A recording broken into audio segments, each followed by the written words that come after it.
Welcome dito sa The Sun at Tarot. Ang reading nito ay for collective for anyone who can resonate sa reading nito. This is a general and a collective reading. Your energy at this time.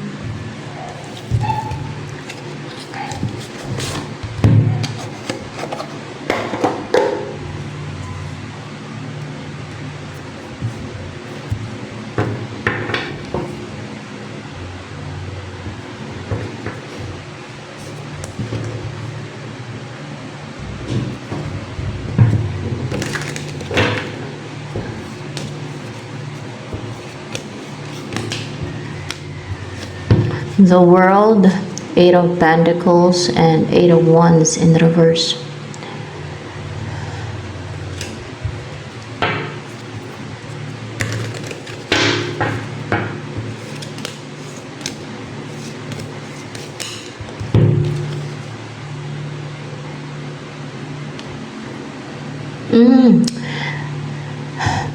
And Eight of Pentacles, ayan, the World in reverse. There is a new beginning na cycle sa buhay mo na continuous na yan, na tuloy-tuloy na yan, no? Na what's with the Eight of Wands in reverse here?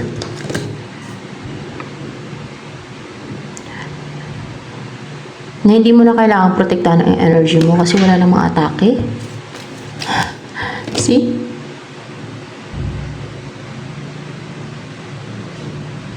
Wala na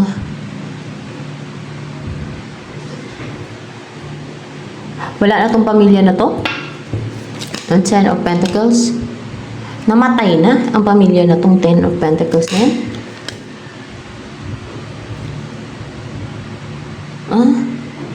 Yung siguro isa sa pamilya na to na nang-atake sa'yo. Gumagawa ba ng ano yan, witchcraft, ng pamilya na yan? Let's see, Hindi yan.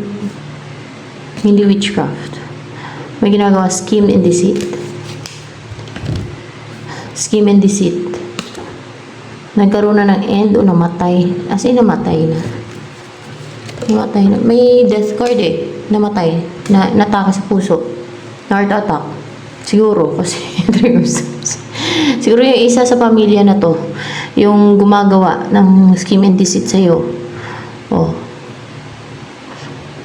Hindi daw witchcraft, scheme and deceit. Ewan ko ano ginagawa nila. Baka sinapsychic attack ka.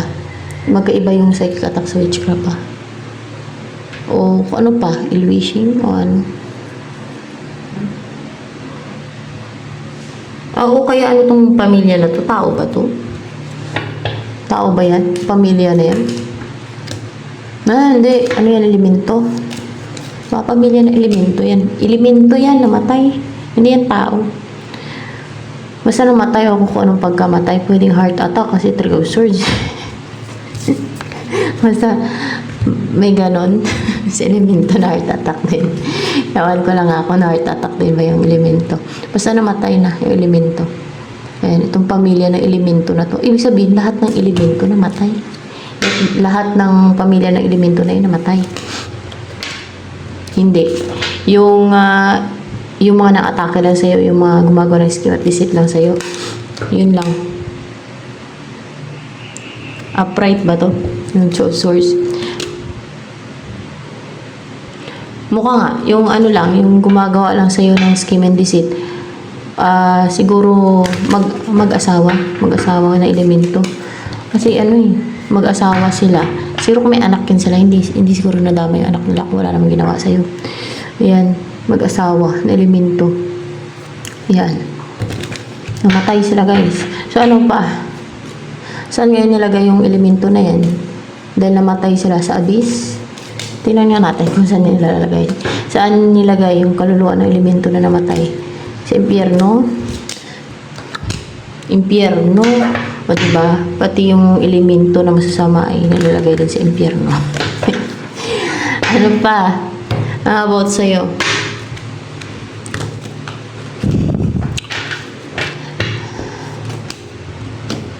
You have broken every chain. Your balance, stable.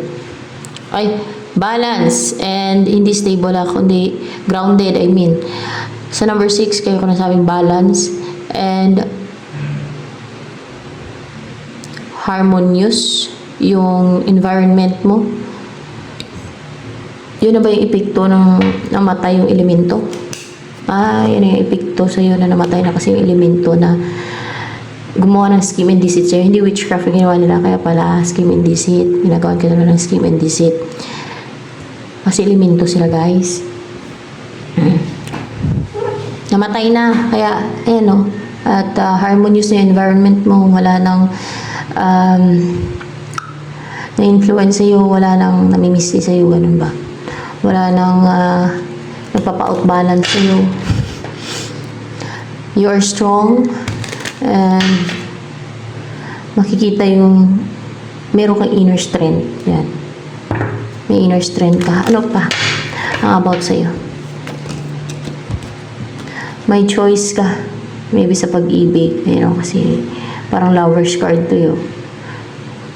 Kung sino ang gusto mong makasama, ang gusto mong makapiling o makasama habang buhay, ang maging partner mo, anong personality mo. Kaya to. Thought. Magaling ka mag-isip. Magaling ka magtimbang-timbang. Magaling ka mag-weigh. You know what is good for you or not. You know what is the best decision. May idea yung isipan mo, your mind is stable. Nakaka-inspire yung ideas mo or madami ka naisip na productive, mga ganun ba? Your mind is powerful kasi may dragon dito. Yan. Your mind is wise, pwede din kasi puti. Ano ang next na mangyari yan sa buhay mo kasi wala na namimisti sa'yo. King of Pentacles in reverse and Queen of Pentacles in reverse. From this into this. Ganun ang mangyayari. Hindi. Ibig sabihin may mag-release. May mag-release sa'yo. Sino? Itong si King of Pentacles in reverse. Hindi. Si Queen of Pentacles in reverse ang mag-release sa'yo. Ito, si Emperor. Si Emperor na Emperor ang energy niya. Emperor ang mag-release sa'yo. Si Emperor. Someone na hiwalay kayo. Hiwalay ba kayo ng Emperor ngayon? Hiwalay? Nagkaroon ng ending sa inyong dalawa? May gumawa kasi daw ng scheme and deceit. Yung elemento. Tingnan ko Hindi. Basta may gumawa ng scheme and deceit. Hindi elemento ang gumawa ng scheme and deceit sa inyo ni Emperor na yan. Pero, hiwalay kayo ngayon ng tao na yan. Ni Emperor na yan.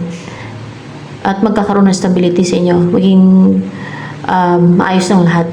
Maging secured ka na. Maging stable. Yung connection ninyo.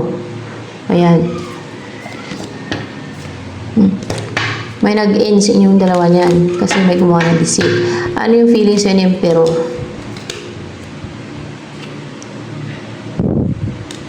Ace of Wands. At ano pa?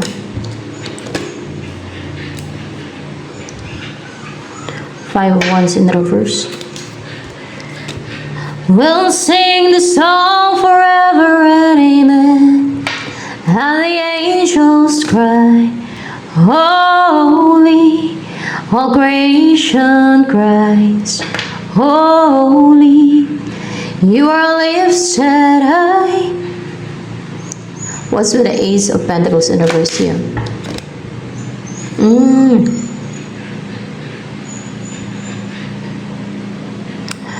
Hindi na magtuloy-tuloy pa yung hindi siya nagte-take ng action sa'yo, hindi ka na pinupurso, hindi siya naging goal-driven sa'yo. Yan, hindi na magtuloy-tuloy yun.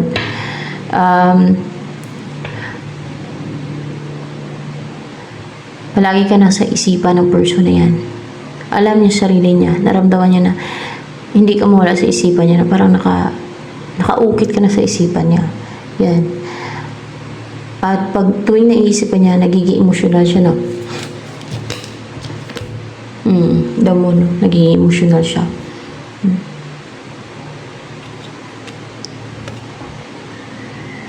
Na gustong-gusto ka niya makasama.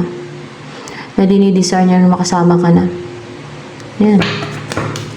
Swertihin siyang makatuluyan ka. Maghahabol siya. Si Emperor na yan sa'yo. Maghahabol. Kasi ikaw yung sinisigaw ng damdamin yan. Ikaw yung sinisigaw ng puso niyan. Ano ba itong strength na to? Upright ba yan? Hindi. In reverse. Kung naging proud yan, mapagmataas, na ayaw magpakumbaba sa'yo, na ayaw mag-invest sa'yo kasi pa-pride nga no? Parang ganun ba? Proud. Mawala na yung paging proud niyan, yung pride niyan. Mag-i-invest na yan sa'yo, maging giving. Magkaroon ng balance. Harmonious connection, relationship. Maging giving towards you. Attention, pagmamahal. Anything. 3 of Pentacles, and then maging positive na yung next na mangyayari sa inyo. Para mamumuhay ka na ng dream mong buhay ba. Yan. Bubuo na kayo ng pamilya. May pagtutulungan sa inyo.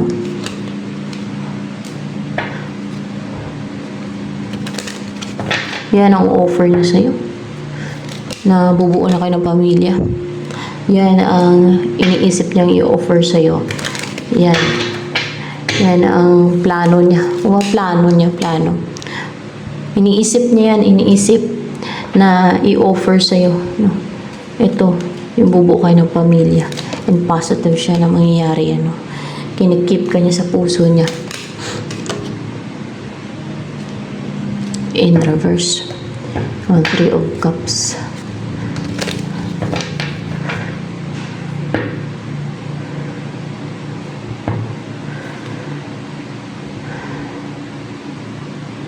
What's with the 3 of Cups in reverse here? In reverse yun siya. Yung balakid, guys. Yung gustong mangontrol, mamanipula. Third party.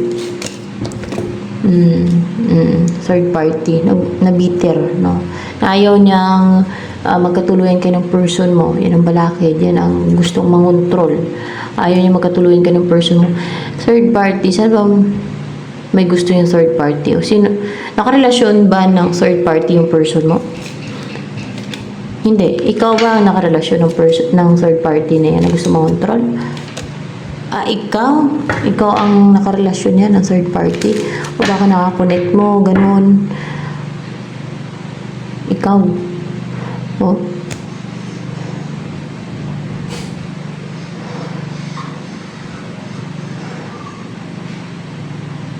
Para bang frustrated ang third party na yan.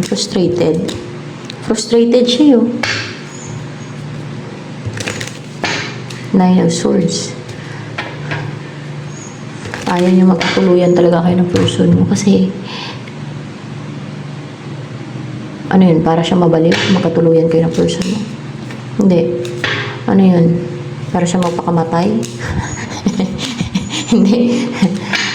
Ano yun? Mabaliw talaga siya. Mabaliw. Ay! Ito na una, guys. Ito na ulit lang to. Mabaliw talaga siya pag nagkatuluyan kayo ng person mo na yan. Kasi, wala na siyang chance sa'yo. Oo. Mababaliw ng third party. Hindi niya matanggap pagka ganun. Hindi niya matatanggap pag nagtagumpay na magkatuluyan kayo ng person mo. Kasi yung gusto niyan, kayo ang magkatuluyan. Itong third party na to.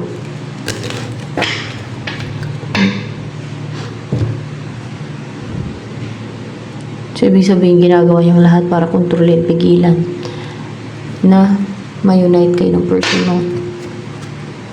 Anong next na mangyari sa buhay mo yan? Third party. May mag-alok sa'yo na ano yun, dadalhin ka niya? Oo, dadalhin ka niya. Parang sabi niya sa'yo, halika na. Isasama na kita. Dadalhin na kita, hindi sa kabilang buhay. Sa lugar nila. Sa lugar nila. Sa lugar nila. Ito na yung person mo.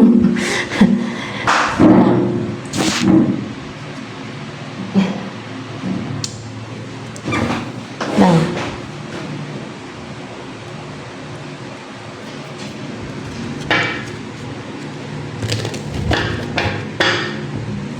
Ano pa? Next na mangyari sa buhay mo niyan? Upright ba yung The Magician? In reverse. Wala na mga pamanipula. Sa buhay mo, sa love life mo, siguro sa lahat ng area ng buhay mo na, no? Oh. Magiging ka na goal-driven, very brave, very courageous, may blue and red, no? And very positive, optimistic sa mga goals mo, sa mga gusto mo sa buhay. Yan. Ganyan ang walang namamanipula. Yung goal mo ang focus mo na yan eh. Ganyan yan eh. Parang yung pag-asenso mo, dun ka na nakafocus. Yan. Ay Queen of Wands. Magtatagumpay ka. O mangyayari na to. Yung makakamit mo na yung mga pangarap mo sa buhay. May mga ma-achieve ka na. Or kung ito energy na person mo, ikaw to, talagang match na yung energy ninyong dalawa pati. Seven of Cups. May nalilito na person na mag-take na action, maging positive, na mag-take na action.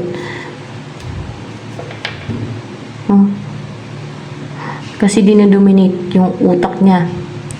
Kasi may superior sa person na to. May superior sa buhay niya, sa isipan niya na gusto siyang kontrolin. Yung third party. Pero maging positive siya na mag-take na action kahit na nililito siya. Kahit na dinidistract yung isipan niya. Ten of Swords in reverse. Nakaka-recover yan sa mga betrayal sa ginagawa sa kanya. Yung dinodominate yung isipan niya, yung ginagawa siya ng deceit and scheme, yung pinapajuggling siya. Yan.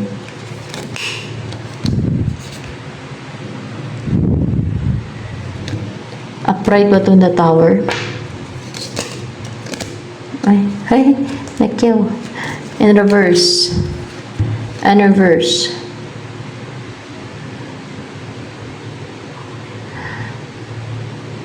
Ay, merong nagsisend sa'yo gamit yung isip niya. May nagsisend ng manifestation. Manifestation, yung third party, kanina. Hindi nagsasucceed yung ginagawa niya manifestation. Yung, kunwari ay, kung ano man yung minamanifest niya, sa manifestation, gamit yung isip niya. Hindi nagsasucceed. Yung mga minamanifest niya, siguro minamanifest niya na hindi kayo magkatuloy ng isa. Ganun. Kasi yan ang nagbablock nga yan ang balaki yung third party na yan. Magkakaroon ng new beginning sa inyo ng person mo na yan. Yung hindi third party yung isa kanina. Yung sana ba yun? Yung energy niya. Si Emperor. Yan. Yan ang makatuloy mo si Emperor.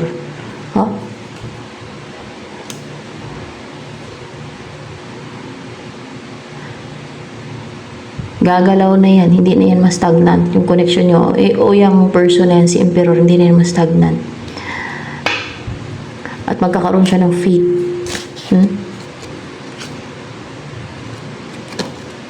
Upright ba itong Nine of Cups? Upright yan. May mangyayari na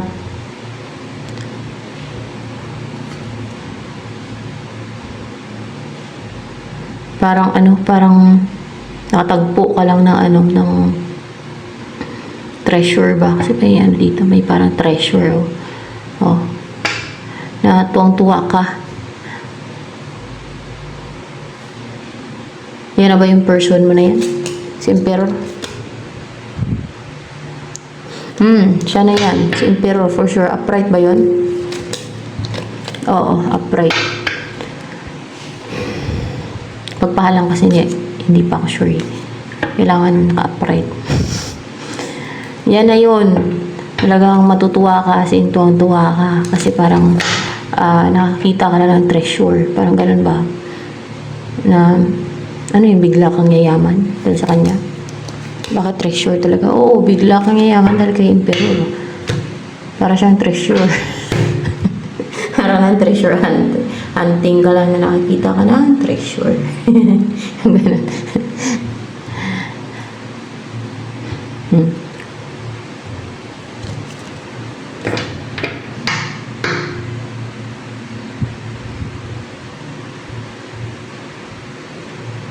Wala makakatalo sa faith, sa God, or yung sa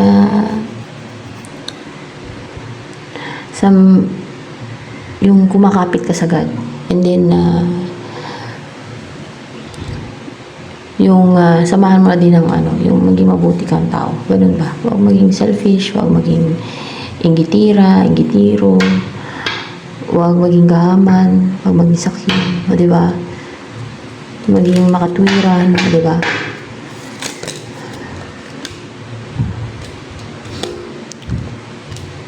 Naibabalik ko si King of Swords. Ito ba yung bitter kanina na third party? Hindi. Hindi yan. Parang may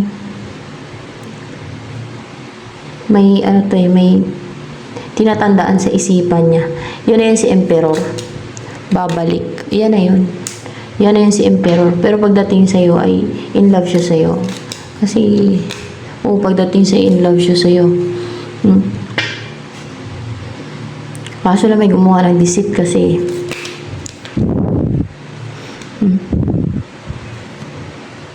Upright ba to? And the angels cry. Kaya naging clouded yung judgment niya. Kung kaya hindi siya nag-commit sa'yo dati. Kung kaya naghiwalay kayo kasi may gumawa ng deceit. Pero mahal ka ni Emperor. Ito for sure yung third party na gumawa ng deceit. Anong gusto sabihin sa'yo ni Emperor? Mahal ka niya. Ikaw ang gusto niya talaga makasama. Ikaw ang gusto niya makapili. Ikaw lang. Wala nang iba pa. Kaya mag-raise siya. Paas na siya mag-raise sa'yo. Para hindi na siya maging malungkot. Makarecover siya sa kalungkutan. Para maging masiyahin na siya. Makontento sa buhay. Yan.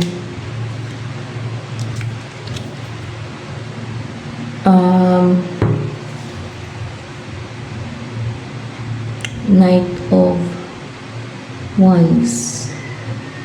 Kasi hindi naging active yung buhay niya, naging emotional, experience sa emotional turmoil, hindi na siya naging masiyahin, naging unbalanced. Kaya inaangat yung magkaroon ng balance yung dalawa, makasal kayo, makasawa ka. Kasi, alam niyo kung gaano lungkot yung buhay niya, ayaw nang gano'n. Apektuhan talaga siya. Alam niya na kung gaano kakahalaga. And the Empress in reverse na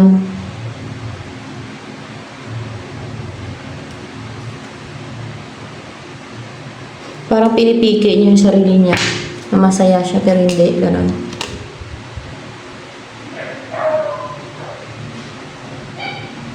O hindi siya nagpapakatotoo. Ganon, hindi siya nagpapakatotoo. Hindi siya nagpapakatotoo kasi naging defensive siya. Yan. Na talagang malungkot siya pero pag mag-isa lang siya, dinadamdam niya yun. Alam niya yung katotohanan pero hindi siya nagpapakatotoo. Na siguro pagdating sa ibang tao, pagdating sa iyo, kung ano talaga na-experience na, naranasan niya, kung gaano kalungkot yung buhay niya without you. Ayan. So, ito na lang guys for collective